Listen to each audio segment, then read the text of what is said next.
In Britain, the poor tend to merge into the background nowadays, but this group tried to take their grievances direct to the man who runs the country's finances, delivering a petition organised by Save the Children, a charity better known for its work in the developing world. They're trying to get the government to tackle the problems which they say are crippling their children's early years and their ambitions. She's like any other child. She wants to play, she wants to sing, she wants to dance. I mean, she doesn't necessarily want to be a star, but I do.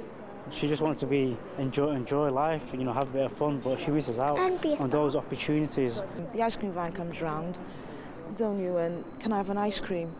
No. You've even got to the stage of saying, I know, as soon as he hears the van, I know. I said, well done.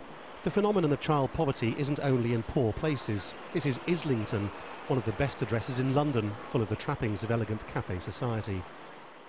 But these historic terraces sit right next to estates which house the poor. In Britain, children are defined as living in poverty when their parents have $15 a day to live on or less.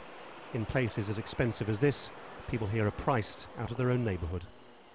London's famous for being one of the most expensive cities in the world, but it's less well known that 4 out of 10 children in the capital city here live in poverty. And in places like this, it really borders on the obscene. Islington, this borough in North London, is one of the most expensive places in London to live.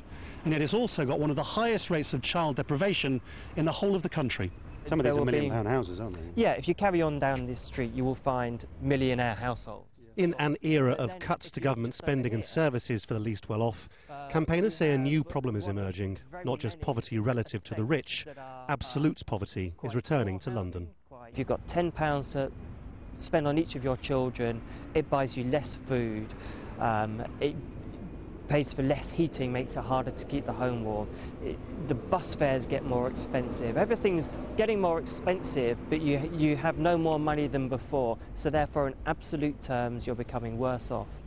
The rich in places like Islington may well agree with the political narrative here, which calls for measures to appease the financial markets by reducing deficits. If that means many millions of parents can't afford to buy enough food for their children to eat, it would seem to fall under what the government would call a difficult but necessary decision. Laurence Lee, Al Jazeera in London.